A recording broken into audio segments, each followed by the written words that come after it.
आदाब नाजरीन, रोशन खबरनामे में आपका खैर मकदम है। मैं मोहम्मद नईम खमर। आइए सबसे पहले सुनने की सादत हासिल करेंगे हदीस मुबारका।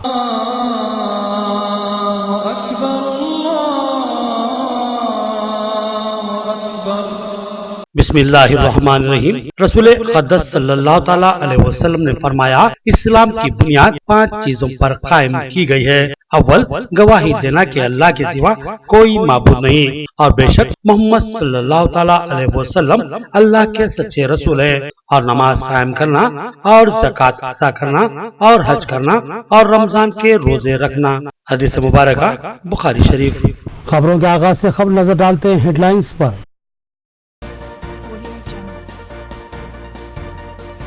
गुजरात में आतिशबाजी का भयानक व बदतरीन सानहा, 19 तलबा की हलाकत। आतिशबाजी के मौके पर बचाव कामों में मुश्किलात, फायर सेफ्टी में जबरदस्त गफलत।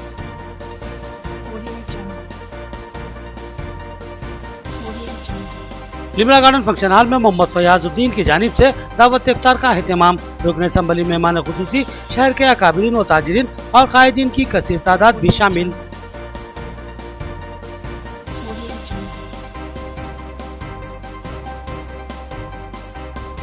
दिगंबर पौर की दावत इफ्तार गंगा जमनी तहजीब की मजहर। कई सालों से दावत इफ्तार का एहतमाम जारी है। आन जानी सतीश पौर की यादें ताज़ा हुई।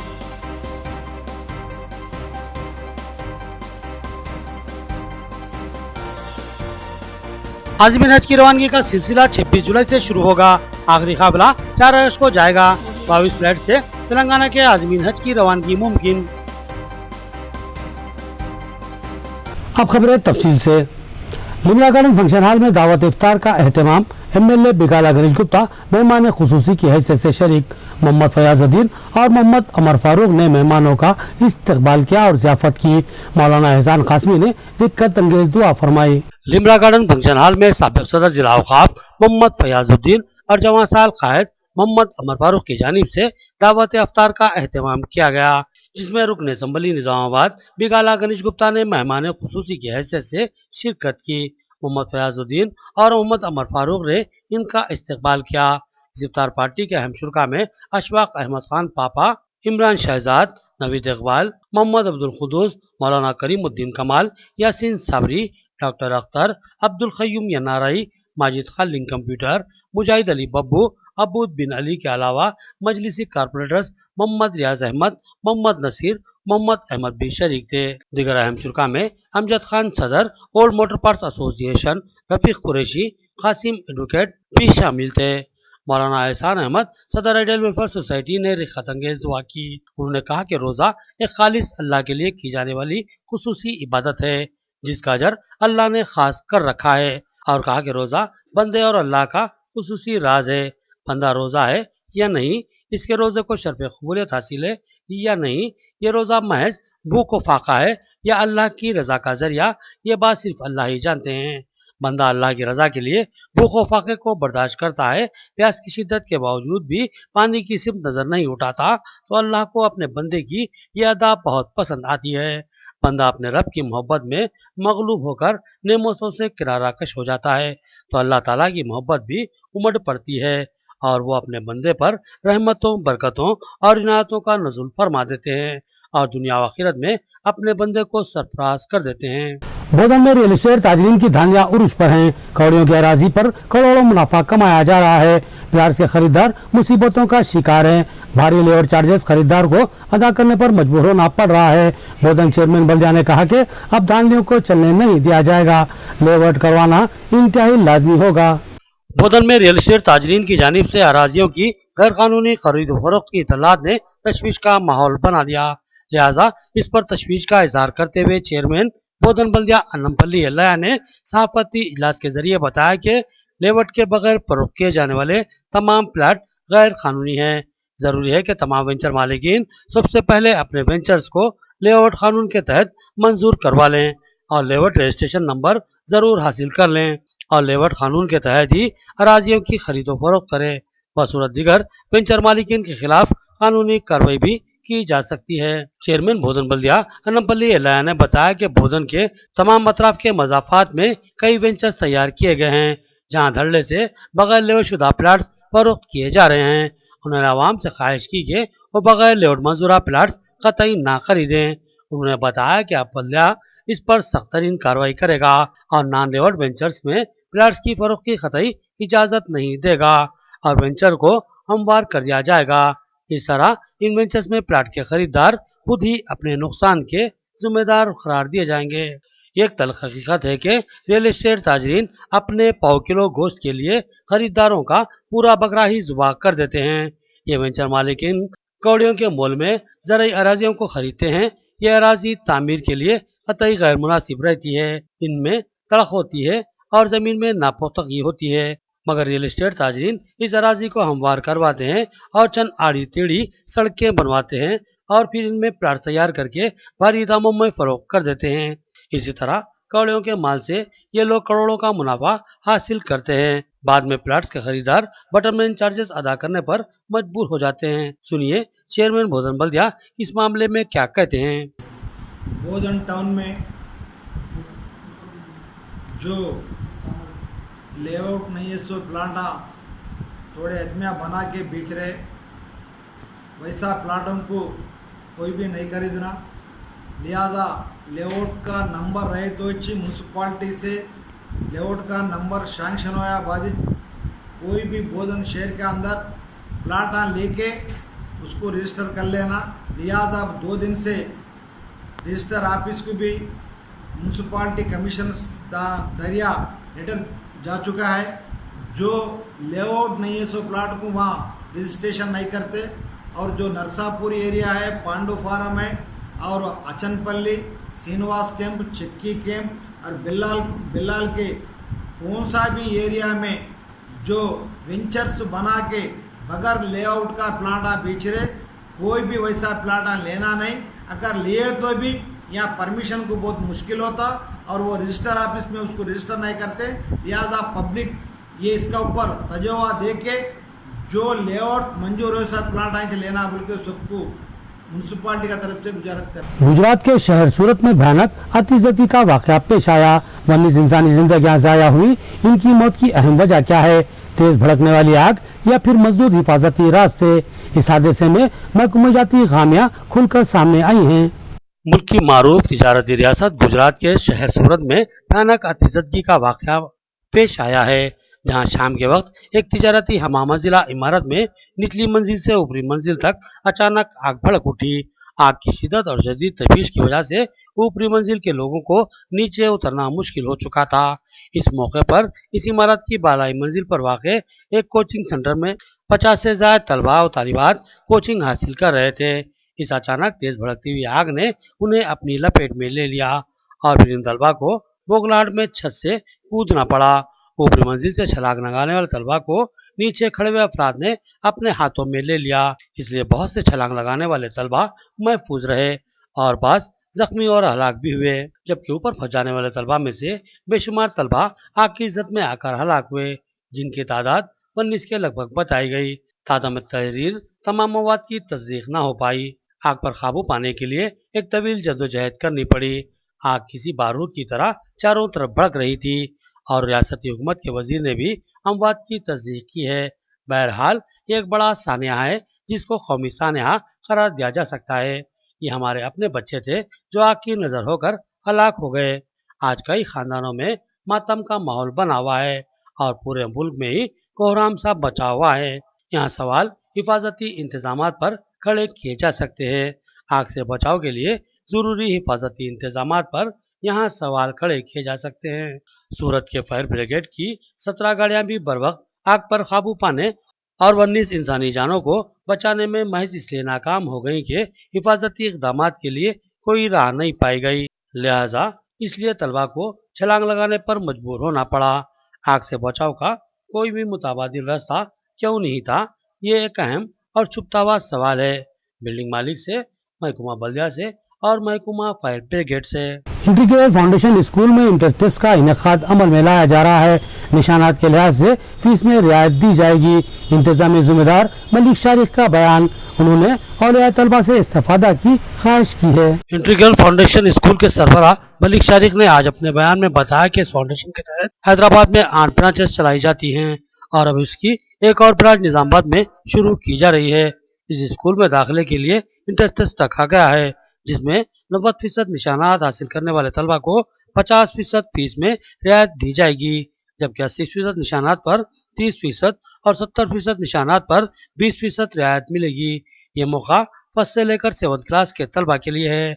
उन्होंने औलियाए तलबा से ख्वाहिश की कि इस मौके से इस्तिफादा हासिल करें। इंटीग्रल फाउंडेशन स्कूल हैदराबाद का एक अहम स्कूल है, जिसकी हैदराबाद में 8 ब्रांचेस हैं और अल्हम्दुलिल्लाह इस साल से इसकी तालीमी खदमात का निज़ामाबाद के अंदर आगाज़ होने जा रहा है।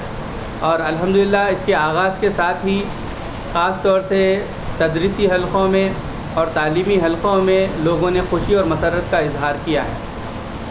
मोहतरम नाज़रीन, इंटीग्रल फाउंडेशन स्कूल की जानिब से हम लोगों ने एक माई टैलेंट हंट का टेस्ट का इनेकाद हम लोग अमल में ला रहे हैं, जो इंशाल्लाह 30 मई के दिन होगा, बरोज़ जुमेरात सुबह 11 बजे दिन। इस टेस्ट की ख़ास बात यह है कि हम सोसाइटी में पाए जाने वाले होनहार तलबा को स्कॉलरशिप देना चाहते हैं। हम चाहते हैं said that a small opportunity can set you on the path of a great success. So my dear students of Nizamabad, it's a great opportunity for you to have a great success. Hope you all understood the reason behind the conduction of My Talent Hunt in Nizamabad. My Talent Hunt in Nizamabad brings a lot of the conduction of this My Talent Hunt in Nizamabad is to drag out best from the child's mind, body and soul. नाज़रीन, यहाँ लेते हैं छोटा सा वक्फा। रियायती fees में हैदराबाद तर्ज पर बेहतरीन इलाज। भंडारी ग्रुप्स का विजयलक्ष्मी हॉस्पिटल, खलीलवाड़ी, निजामाबाद। खुसूसी निस्वानी इलाज जैसे हमल का न ठहरना, बच्चेदानी के मसाइल के तशफ़्फ़ी बख्श इलाज के लिए 15 साल तजुर्बे का डॉक्टर भंडारी सुजाता MD-DGO की खिदमत से इस्तेफादा हासिल करें। बिलखसूस हमेला ख़वातीन के फिटनेस, BP, अस्थमा, डायबिटीज, पानी की कमी, अमल के नकायस पर खुसूसी तवज्जो मरकूज की जाती है। नॉर्मल डिलीवरी, ऑपरेशन डिलीवरी, स्कोपेक्टमी, केमोपेक्टमी की सहूलतें हमारे अस्पताल में मौजूद हैं। लैप्रोस्कोपी की तरबियत याफ्ता डॉक्टर, इंफ्राटिव और एडवांस टेक्नोलॉजी से आरास्ता हॉस्पिटल। फैमिली प्लानिंग करवा चुकी खवातीन अगर फिर से बच्चे की ख्वाहिशमंद हो तो हमसे रब्त पैदा करें। साफ सुथरा माहौल, कुशादा कमरे, लिफ्ट की सहूलत, जदीद व तिब्बी आलात से लैस ऑपरेशन थिएटर व लैब के अलावा फार्मेसी की सहूलत दस्तयाब है, तो फिर जरूर रब्त पैदा करें। भंडारी ग्रुप का विजय लक्ष्मी हॉस्पिटल, नज़दीक राजीव गांधी ऑडिटोरियम, रूबरू red cross blood bank, Khaleelwadi, Nizamabad. खुसूसी ऐलान, हर जुमा को मुफ्त तशखीस की सहूलत से इस्तेफादा करें और साथ ही सरकारी मुलाजमीन के लिए रिएम्बर्समेंट की सहूलत फराहम की जाती है, तो फिर जरूर रब्त पैदा करें। आपके बच्चों के दरख्शां मुस्तकबिल के लिए एक मुनफरिद स्कूल जहां सबक रटाया नहीं बल्कि ज़हन नशीन करवाया जाता है। विद्या government high school, Arsapalli, Nizamabad, जहां तालीम के साथ साथ खेलो तफरी के जरिए तलबा की फितरी सलाहियतों को परवान चढ़ाया जाता है। क्लासरूम में तलबा की कम तादाद, तजुर्बेकार मुशफ़िक़ असातिज़ा, कुशादा इमारत, वसी मैदान और डिजिटल तालीम का जदीद वसरी तालीमी नज़्म। अपने बच्चों के कामयाब मुस्तकबिल के लिए अपने बच्चों का दाखिला विद्या government high school, Arsapalli, Nizamabad में करवाइए। हमारे पास नर्सरी से SSC तक का तालीमी नज़्म है और हम कोई एडमिशन फीस नहीं लेते। तो याद रखिए, Vidya convent high school, Arsapalli, Nizamabad. Cell phone number note कर लीजिए 9381353009। Vidya convent school English medium nursery to 10th class Telangana ప్రభుత్వంచే గుర్తించబడింది. Free admissions, no donations. ఇప్పుడు మా విద్యా సంస్థని అన్ని హంగులతో కూడిన భవనంగా మార్చబడినది. మా విద్యా కాన్వెంట్ స్కూల్ని తప్పకుండా సందర్శించండి. మా ప్రత్యేకతలు: అనుభవజ్ఞులైన ఉపాధ్యాయ బృందం, ప్రైమరీ తరగతులకు ప్లేవే మెథడ్లో విద్యా బోధన, digital class rooms, computer lab సౌకర్యం కలదు. సువిశాలమైన ఆట స్థలం. అడ్మిషన్స్ కొరకు సంప్రదించండి correspondent and principal Vidya convent school Arsapalli. Cell phone number note कर लीजिए 9381353009। Indian fashion wedding collections, sharara,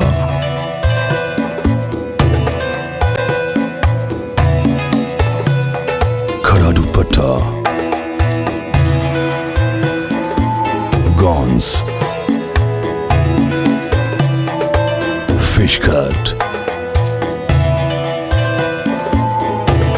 sarees,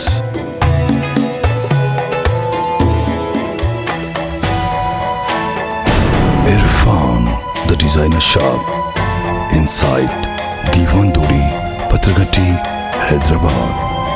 वक्फे के बाद फिर से आपका खैर मकदम है। मंडल अहदेदार ने फर्टिलाइजर शॉप्स की तनखी की, अद्वियात, खाद और दीगर अशिया के म्यार को जांचा और खरीदी बिलों का भी मुशाहिदा किया और किसानों से ख्वाहिश की कि वो खाद और अद्वियात की फरोख्त के मौके पर पक्का बिल जरूर हासिल करें। आरमूर में फर्टिलाइजर्स की दुकानों की मंडल अहदेदार ने पुलिस के साथ तनखी की। खरीफ फसल का सीजन करीब है, अन खरीफ फसलों को लगाने का काम शुरू किया जाएगा, लिहाजा फर्टिलाइजर शॉप पर तनखी करते हुए नकली अद्वियात के इम्कानात का जायजा लिया जा रहा है। मंडल अहदेदार ने बारीक बीनी से अद्वियात का मायना किया और कंपनियों फैक्ट्रियों से खरीदी के बिलों का भी जायजा लिया और किसानों से ख्वाहिश की कि वो अद्वियात की खरीदी के मौके पर पक्का बिल जरूर हासिल कर लें और धोखाधड़ी से महफूज रहें। PLMS पेट्रोल पंप पर दिगंबर राव पवार की जानिब से दावत इफ्तार का एहतमाम। हिंदू मुस्लिम इत्तेहाद और भाईचारे का खूबसूरत मंजर, हिंदुस्तान की पुराशोक और नफरतों की आबियारी करती फिजाओं में उम्मीद की किरण। दावत इफ्तार में सैकड़ों हिंदू मुस्लिम कायदीन शरीक हुए। अहम शुरका में डी सुरेंदर, बख्ता वसलम दिल्ली, अब्दुल खयूम नाराई, डॉक्टर जहरुल हक और ताहिर बिन हमदान भी शामिल थे। PLMS पेट्रोल पंप पर साबिक रुकन असेंबली सतीश पवार के छोटे भाई दिगंबर राव पवार की जानिब से दावत इफ्तार का एहतमाम किया गया, जिसमें हिंदू मुस्लिम कायदीन व अकाबरीन शहर की बड़ी तादाद शरीक थी। अहम शुरका में डी सुरेंदर, बख्ता वसलम दिल्ली, ताहिर बिन हमदान, जावेद अकरम, जफर खान, अम्बादास, यासीन साबरी, डॉक्टर जहरुल हक, अब्दुल बासित एमबीटी, मीर बशारत अली, अब्दुल खयूम यनाराई, जफर खान, अहमद अली खान जर्नलिस्ट और दीगर कई अहम शख्सियतों ने शिरकत की। इस दावत इफ्तार में हिंदू मुस्लिम एकजहती व हम आहंगी के मनाजिर देखे गए। सतीश पवार और दिगंबर राव पवार के वालिद लक्ष्मीकांत राव पवार के दौर से ही इस दावत इफ्तार का एहतमाम किया जाता है। दौर हाजिर की नफरतों में अमन की पैम्बर यह दावत इफ्तार बहुत ही अहमियत की हामिल है। इस दावत इफ्तार के एहतमाम पर हम दिगंबर राव पवार उर्फ छोटू भाई को दिली मुबारकबाद पेश करते हैं। इस सिलसिले में आइए देखते हैं मुख्तसर सी गुफ्तगू। मोहतरम नाजरीन, इस वक्त मैं PLMS पेट्रोल पंप पर ठहरा हुआ हूँ।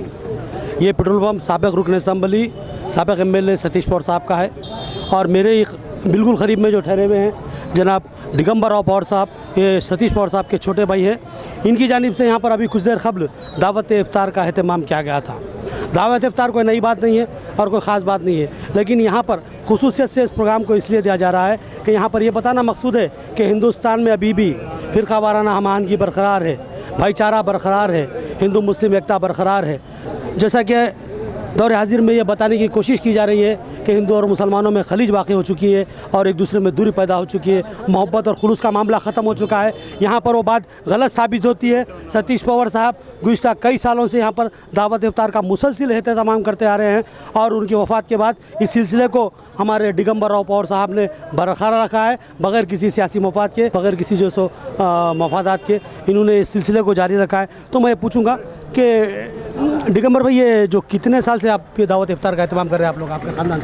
ये जहाँ तक मुझे याद है कम से कम 15-20 साल से, तो 30 साल से मेरे वालिद साहब के साथ से करते थे, लेकिन पंप में जो कर रहे हैं मेरे भाई साहब के ज़माने से कर रहे हैं, कम से कम 25-30 साल से तो कर रहे हैं। यहाँ पर एक और बात सामने आई है, ये सतीश पवार साहब नहीं बल्कि उनके वालिद मोहतरम लक्ष्मीकांत राव पवार साहब के दौर से दावत इफ्तार का एहतमाम किया जा रहा है। और एक लक्ष्मीकांत राव पवार साहब के ताल्लुक़ से मैं आपको यहाँ पर वजाहत कर दूँ, ये सतीश पवार साहब के वालिद थे, लेकिन ये जो सो मुस्लिम तबके की काफ़ी मकबूल शख्सियत थी और उनकी शख्सियत के जो सो ज़रिए ही सतीश पवार साहब मुस्लिम तबके में जो सो दाखिल हुए और मुस्लिम तबके में बहुत ही मकबूलियत पैदा की थी उन्होंने। और बहैसियत चेयरमैन और बहैसियत MLA उन्होंने काफ़ी खिदमत अंजाम दी तमाम तबक़ात के लिए निज़ामाबाद के। इस सिलसिले को आपने क्यों सोचा कि ये भाई साहब करे, वाली साहब करे, मैं भी करूँ? नहीं, ये क्या है कि हम बचपना पूरा जो है ये हिंदू मुस्लिम भाईचारे में गुजरा। यहाँ हमारे 40 गाड़ियाँ रहते थे, 200 लोग हमारे पास जो काम करने वाले थे, तकरीबन आधे रहते थे। दशहरा के दिन हम लोग जितना भी यहाँ बकरी वगैरह काटते थे सब में तकसीम होता था। वैसे ही रमज़ान के पीरियड में शेर खुरमा हो दो, बिरयानी हो दो, सबके पास हमारे पास आते, सब जने मिल बांट के यहाँ खाते थे। और वो जो है सियासत और उर्दू मिलाप ये पढ़ते थे। उर्दू लिखा पढ़ी पूरी उर्दू में थी उनकी, वालिद साहब की। उनके गुजर जाने के बाद भी वो एक मायूसी रहेगी कि मैं कभी सीखा नहीं, लेकिन एक खुशी है कि उनके जाने के बाद भी कम से कम 10 साल वो न्यूज़पेपर जो है एक स्कूल में डालने में लगाया उनके नाम के ऊपर, तो वो बरकरार था बहुत सारा। मेरे यूथ जाने के बाद वो बंद हो गया, लेकिन जब तक था तो उनके नाम के ऊपर एक न्यूज़पेपर उर्दू और मिलाप और सियासत दोनों जो है स्कूल में डालने लगाया था। तो वो जो है हमको क्योंकि बोलने की ज़रूरत नहीं है हमारे को, हमारी परवरिश ऐसी हुई कि जो है भाईचारे में गुजरना है। आपको जो माहौल अभी यहाँ पर है, यहाँ पर कई हिंदू भाई हैं हमारे और कई मुसलमान हैं, ये जो एक मिला जुला मामला यहाँ पर दिख रहा, इससे आपको कुछ खुशी महसूस हो रही है, कुछ मसरत महसूस हो रही है? बहुत खुशी महसूस होती है, क्योंकि ये ऐसा माहौल है, इसमें कोई आदमी अकरम नहीं है, कोई आदमी पवार साहब नहीं है। ये सब भाईचारा जो है ना, गले मिलने में ये कोई दिखावा नहीं है। जो हिसाब से गले मिलते हैं एक दूसरे को,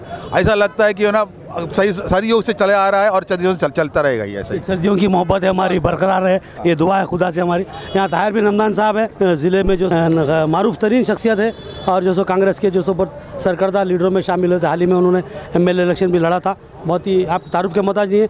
और यहाँ पर वो मेहमान खुसूसी के हैसियत से शरीक हैं, तो उनसे पूछेंगे कि ये जो दावत इफ्तार है इसका क्या आप असर रहते हैं? देखिए, दावत इफ्तार से बढ़कर यहाँ पर प्यार मोहब्बत, एक भाईचारगी अब से नहीं, लक्ष्मीकांत राव दादा सर्विसां चलाते थे उन्होंने। हम लोग हमारे गांव से वो सर्विस में बैठ के आते थे। सतीश पवार साहब हमारे दोस्त थे, हमारे 1 साल जूनियर रहे भी, तो हम रूममेट्स थे पढ़ते वक्त। वो मोहब्बत हमेशा बरकरार रही। सतीश पवार को काउंसलर, म्यूनसिपल चेयरमैन, MLA जो भी शहर के आवाम ने इख्तियार किया, उसमें हमारा भी हिस्सेदारी थी, क्योंकि पहली मर्तबा हम लोग उनको काउंसलर बनाए। एक ऐसे शख्सियत पे उनको काउंसलर बनाए, गंजुला पोशेट्टी के ख़िलाफ़ में उनको काउंसलर बनाया, एक नौजवान को। गंजुला पोशेट्टी साहब एक ऐसे शख्सियत थे निज़ामाबाद में, बहुत बड़े आदमी थे, उनको हरा कर इनको काउंसलर बनाए हम लोग सब नौजवान मिलकर। ये माहौल ऐसा बना, जब से आज तक निज़ामाबाद में हिंदू मुस्लिम चाहे कोई सा भी त्यौहार हो, हम सब मिलकर गणेश के उत्सव में हों दो, दशहरे में हों दो, दीपावली में हों दो, रमज़ान में हों दो, बकरीद में हों दो, सब मिलकर करते। उसमें मैं आज ये बात दिगंबर पवार को मुबारकबाद देते हुए कहता हूँ कि वो सिलसिला बरकरार रखे। और ये सिलसिला, अब उन्होंने कहा थोड़ी देर पहले, ये हमेशा जब तक हम हैं बरकरार रहेगा। तो ये बात बहुत बड़ी बात है। हिंदुस्तान की तहज़ीब तमीज़ यही है, असल तहज़ीब और तमीज़। हिंदुस्तान की जमहूरियत में ये आज माहौल जो बन रहा है, उस माहौल में दिगंबर पवार के जैसे लोग निज़ामाबाद शहर में एक ऐसा माहौल बनाने के लिए कोशिश कर रहे हैं। मैं उनको मुबारकबाद देता हूँ। साथ ही साथ यहाँ पर जो भी मौजूद है हमारे साथ, यहाँ दोस्त, हमारे भाई, सबको उनको मैं रमज़ान की मुबारकबाद देता हूँ। हमेशा ये बरकरार रहे, इस माहौल को हम बरकरार रखेंगे। इन 2 अल्फाजों के साथ आपका शुक्रिया अदा करता हूँ। यहाँ पर मेरे एक पुराने साथी है, मेरे दोस्त भी है, और तेलुगु देशम ने हमने साथ में काम किया था, और साबिक जो सो काउंसलर, कारपोरेटर, बहरहाल क्या क्या थे ये तो अभी तफसील अगर बताने बैठूँ लंबी आती है। अब फिलहाल जो सो नूडा के डायरेक्टर हैं, निज़ामाबाद अर्बन डेवलपर अथॉरिटी के, इनसे पूछेंगे कि दावत इफ्तार में मुसलमानों के साथ इफ्तार करते हो आप कैसा महसूस करें? बहुत अच्छा महसूस हुआ। और सबसे पहले जो 19 दिन आज रमज़ान का जो दिन गुजर गया, उसके सब हमारे मुसलमान भाइयों को और सब हिंदू भाइयों को मैं धन्यवाद देता हूँ।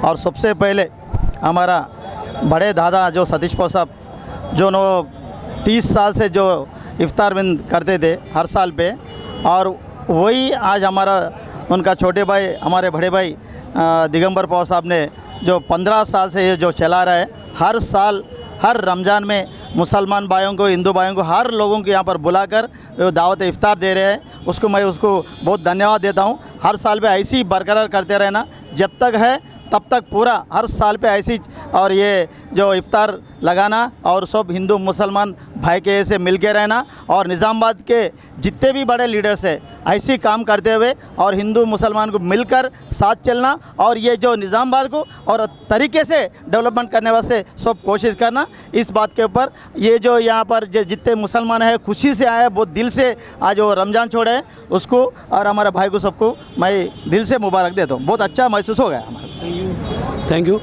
हमारे जावेद अकरम साहब हैं, साबिक़ सदर ज़िला अक़लियती सेल कांग्रेस और साबिक़ जो सदर ज़िला औक़ाफ़, बहुत मारूफ शख्सियत है। हम इनके तासुरात जानेंगे। ये दिगंबर राव पवार साहब की जो काविश है हिंदू मुस्लिम एकजहती को फ़रोग़ देने के लिए, इसके ताल्लुक़ से इनके क्या ख्यालात है हम जानने के। मैं आज सबसे पहले दिगंबर राव पवार साहब जो छोटू भाई के नाम से निज़ामाबाद में मशहूर है, तहे दिल से उनको मुबारकबाद देता हूं, जिन्होंने ये साबित कर दिया निज़ामाबाद में कि उनके वालिद साहब जो यहाँ हिंदू मुस्लिम एकजहती के लिए जो काम करते थे, हमेशा यहाँ पर रमज़ान के रोज़दारों के यहाँ पर जो सहूलतें मुहैया करते उनके रोज़गार के लिए बुलाते थे। और साथ ही निज़ामाबाद के ज़िले के जब इनके वालिद साहब के ज़माने में तो मैं सुना कि ज़िले से मुसलमान आकर यहाँ रोज़ा खोलते थे। उसके बाद सतीश पवार साहब जो हमारे MLA रह चुके हैं निज़ामाबाद के, उन्होंने सिलसिले को बरकरार रखा। उसके बाद उनके छोटे भाई जो छोटूर भाई के नाम से मशहूर है, उन्होंने यहाँ पर हिंदू मुस्लिम एकजहती के लिए यहाँ तमाम सियासी जमातों के कायदीन को मजलिस Ittehadul Muslimeen, TRS, Congress, BJP, CPM, CPI तमाम सियासी जमातों के मुस्लिम कायदीन यहाँ पर आके छोटू भाई की एक कॉल से, छोटू भाई की आवाज़ से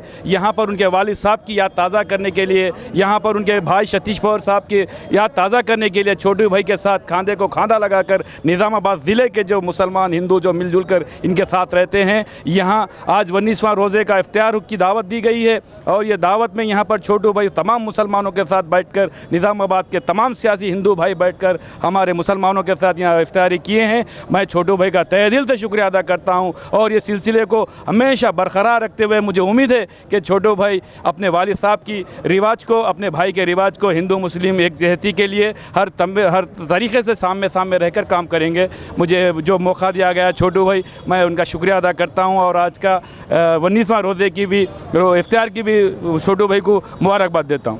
बहुत बहुत शुक्रिया। हमारे जो सो ज़फ़र खान नौजवान कायद हैं और बिल्कुल इनको सतीश पवार साहब के करीब रहने का जो सो इनको मौका हासिल रहा और मौजूदा रुकन असम्बली के भी वो करीबी साथियों में शुमार किए जाते हैं। इनसे जानते हैं कि इफ्तार पार्टी के ताल्लुक़ से इनके तासुरात क्या हैं। सबसे पहले आज यहाँ पर दिगंबर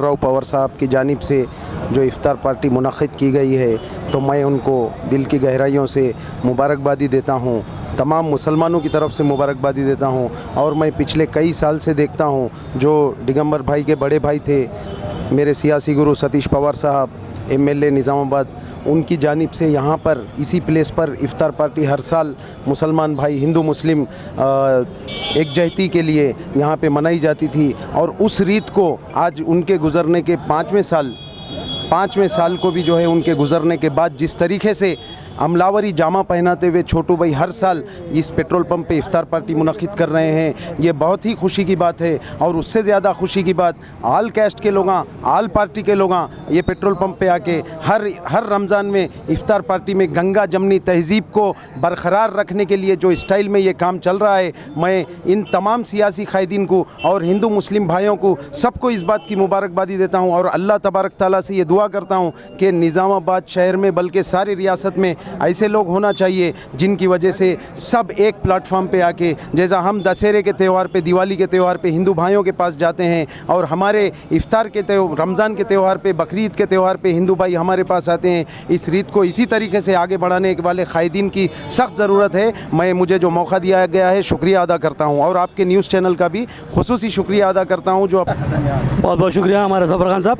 यहाँ पर बात हो रही थी हिंदू मुस्लिम इत्तेहाद की, फिर मेहमानगी को फ़रोग़ देने की।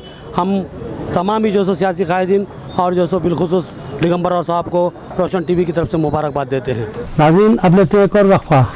ज्वेलर्स की दुनिया में तहलका खाइज इजाफा, नए फैशन से आरास्ता दीदा ज़ेब और पुरकशिश ज़ेवरात का एक बाएतमाद शोरूम, यम ज्वेलर्स, नज़द पोस्ट ऑफिस, आजम रोड, निज़ामाबाद। अगर खूबसूरत और नए डिजाइन के जेवरात के आप ख्वाहिशमंद हैं तो एक बार जरूर हमारे शोरूम पर तशरीफ लाएं। हमारे शाम के जेवरात जिसको आप पूरे भरोसे के साथ खरीद सकते हैं, ऐसे जेवरात जो आपके हुस्न को दोबाला कर दे और आपकी शख्सियत को जाजिब नजर बना दे। ऑर्डर पर आपके पसंदीदा डिजाइन भी तैयार करवाए जाएंगे। तो फिर एक बार जरूर तशरीफ लाएं और हमारा पता याद रखें, यम ज्वेलर्स, नजर पोस्ट ऑफिस, आजम रोड, निजामाबाद।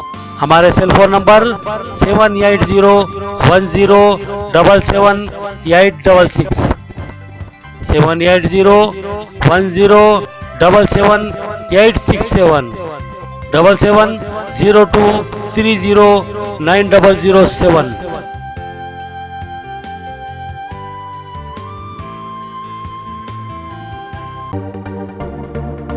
मियारी व तालीम याफ्ता रिश्तों को इस्तेमाल करने वाला एक बाएतमाद मरकज मसरत क़यामत centre, Ibrahim complex, Ahmedpura colony, Nizamabad. Alhaj Mohammed Muneeruddin और मोहम्मद फहीम आपकी खिदमत के लिए मुंतज़िर। हमारे पास आला तालीम याफ्ता MBBS, BDS, BUMS, MTech, BTech और दीगर डिग्री याफ्ता लड़के और लड़कियों के रिश्ते मौजूद हैं। लड़कियों को दिखाने का भी हमारे सेंटर पर नज़्म किया जाता है। इंतहा एतमाद के साथ आप हमारे खिदमत से इस्तेफादा कर सकते हैं। पता एक बार फिर नोट फरमा ले, मसरत क़यामत centre, Ibrahim complex, Ahmedpura colony, main road, Nizamabad. Cell phone number 8179702150 या 7893867184। वक्फे के बाद फिर से आपका खैर मकदम है। अब नजर डालते हैं हैदराबाद राउंड अप पर। 26 जुलाई से तेलंगाना के आज़मीन हज की रवानगी का सिलसिला शुरू हो जाएगा, जो 4 अगस्त तक मुसलसिल जारी रहेगा। तेलंगाना के आज़मीन लैब 2 ज़िमरे में शामिल हैं, लिहाजा वो पहले मक्कतुल मुकर्रमा पहुंचेंगे और सादत उम्रा हासिल करेंगे। एग्जीक्यूटिव ऑफिसर हज कमेटी MA वहीद का इंकशाफ। आज़मीन हज 2019 के लिए अहम तरीन इत्तला रियासती हज कमेटी के एग्जीक्यूटिव ऑफिसर MA वहीद ने बताया कि आज़मीन हज के काफिलों की रवानगी का सिलसिला 26 जुलाई से शुरू होगा, जो 4 अगस्त तक मुसलसिल जारी रहेगा। उन्होंने बताया कि तेलंगाना रियासत के अलावा पड़ोसी रियासतों महाराष्ट्र और कर्नाटक के कुछ अजला के आज़मीन भी हैदराबाद से रवाना होंगे और जुमला 22 फ्लाइट्स के रवाना होने का इम्कान है। MA वहीद ने बताया कि तेलंगाना के जुमला 5000 आज़मीन हज सादत हज के लिए सीधे जिद्दा को रवाना होंगे और सबसे पहले उम्रा की सादत हासिल करेंगे। उन्होंने बताया कि हिंदुस्तान के आज़मीन हज को लैब 1 और लैब 2 ज़िमरे में तकसीम किया गया है। लैब 1 के आज़मीन सबसे पहले मदीनतुल मुनव्वरा पहुंचेंगे, जबकि लैब 2 के आज़मीन सबसे पहले जिद्दा पहुंचेंगे और उम्रा की सादत हासिल करेंगे। और तेलंगाना रियासत के रवाना होने वाले आज़मीन हज लैब 2 में शामिल हैं, लिहाजा वो सबसे पहले जिद्दा पहुंचेंगे और उम्रे की सादत हासिल करेंगे और मक्कतुल मुकर्रमा में हज तक क़याम करेंगे। बादिज़ा इनकी मदीनतुल मुनव्वरा को रवानगी अमल में आएगी। MA वहीद ने बताया कि गिनी जुमरा खुसूसी जुमरा था, जिसमें 25,000 आज़मीन हज को मक्कतुल मुकर्रमा से सिर्फ 1 किलोमीटर के अहाते में क़याम की सहूलत फराहम की जाती थी, मगर अब मक्कतुल मुकर्रमा में तोसी और तामीर के कामों के सिलसिले में इमारतों को मुनज़्ज़म किया जा रहा है। लिहाजा गिनी जुमरे के आज़मीन हज को अजीज़िया मुंतकिल किया जा रहा है। एक बड़ी तादाद अब अजीज़िया में क़याम करेगी और गिनी जुमरे के इजाफी अखराजात आज़मीन को बादिज़ा हज वापस कर दिया जाएगा। अल्हम्दुलिल्लाह, अभी हज कमेटी की जानिब से हम लोगों ने तमाम आज़मीन हज को ये इत्तला दी है कि हज की जो परवाज़ें हैं यहाँ से जो हवाई जहाज़ के ज़रिए आज़मीन की रवानगी जद्दा को जो शुरू होगी, उसकी तारीख़ 26 जुलाई मुक़र्रर की गई है।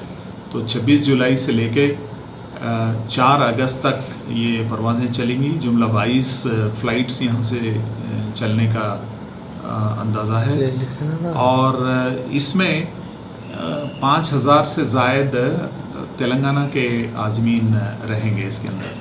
और फिर इन आज़मीन से हटकर कर्नाटका और महाराष्ट्र के कुछ जो करीबी अजला हैं वहाँ के आज़मीन भी हैदराबाद एम्बार्केशन पॉइंट से रवाना होंगे। इसको लैप 2 कहा गया है। लैप 1 में कुछ रियासतें हैं जो इंडिया से निकल के सीधे मदीना पहुँचेंगी, और लैप 2 की जो परवाज़ें हैं वो सारी की सारी इंडिया से निकल के वो जद्दा पहुँचेंगी। तो मेरा मतलब ये है कि यहाँ के जो आज़मीन हैं सबसे पहले वो उम्रा करेंगे, उम्रे की सआदत हासिल करेंगे, उसके बाद हज की तैयारी कर लेंगे। जबकि लैप 1 के जो रियासतें हैं जैसे कर्नाटका है, कैलीकट है, दिल्ली है, गोवा है, गुवाहाटी है, यहाँ के ये सारे आज़मीन ये जाएंगे सीधे सीधे मदीना।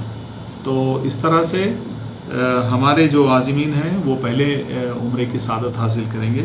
ये एक बहुत ही खुशाइन बात है। एक और चीज़ हम लोगों ने जो आज़मीन को मुतल्ला किया है वो ये कि जो ग्रीन ज़ुमरा है जो हरम शरीफ के 1 किलोमीटर के फासले पे वाक़ है, ये जो अभी उसको जो है no cooking and no transport zone कहा जा रहा है, NCNTZ इस तरह से उसका नाम रखा गया है। इसमें जुमला जो गुंजाइश थी वो 25,000 आज़मीन की थी, लेकिन फिर वहाँ पे एक्सपेंशन का काम चल रहा है मक्का में, जिसके तहत कुछ बिल्डिंग्स वहाँ पे ढा दिए जाएंगी, जिसकी वजह से वहाँ की जो कैपेसिटी वो घट के सिर्फ 12,000 आज़मीन की रह जाएगी। तो उसमें कुछ हमारे तेलंगाना के आज़मीन भी मुतासिर होंगे। तो उनके जो कैटेगरी का चेंज अमल में आएगा, यहाँ से ग्रीन ज़ुमरे से निकल के वो जाएंगे अजीज़िया में, तो उसमें जो डिफरेंस ऑफ अमाउंट आएगा वो उनके वापसी के बाद उनको अदा कर दिया जाएगा। आखिरी जो हमारी फ़्लाइट है वो 4 अगस्त को यहाँ से 10 बजे सुबह आखिरी फ़्लाइट जाएगी। तो इसका मतलब ये होगा कि वो सिर्फ 4 दिन उनको वहाँ पे मक्का में मिलेंगे, उसके बाद 8 ज़िलहज का दिन आ जाएगा और वो फिर मीना को जाने की तैयारी शुरू करना पड़ेगी। तो इस तरह से 4 दिन पहले, मतलब हज के अय्याम शुरू होने के 4 दिन पहले हमारी आखिरी फ़्लाइट वहाँ पे पहुँचने वाली है। आखिर में देखेंगे हेडलाइंस एक बार फिर। गुजरात में आतिशबाजी का भयानक व बदतरीन सानहा, 19 तलबा की हलाकत। आतिशबाजी के मौके पर बचाव कामों में मुश्किलात, फायर सेफ्टी में जबरदस्त गफलत।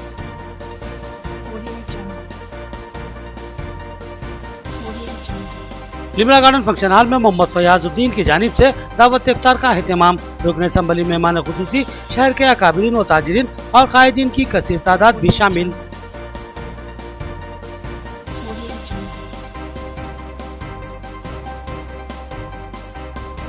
दिगंबराव पॉवर की दावत इफ्तार, गंगा जमनी तहजीब की मजहर। कई सालों से दावत इफ्तार का एहतमाम जारी है।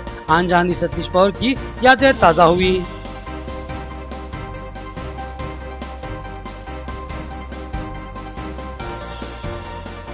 आज़मीन हज की रवानगी का सिलसिला 26 जुलाई से शुरू होगा। आखिरी काफिला 4 अगस्त को जाएगा।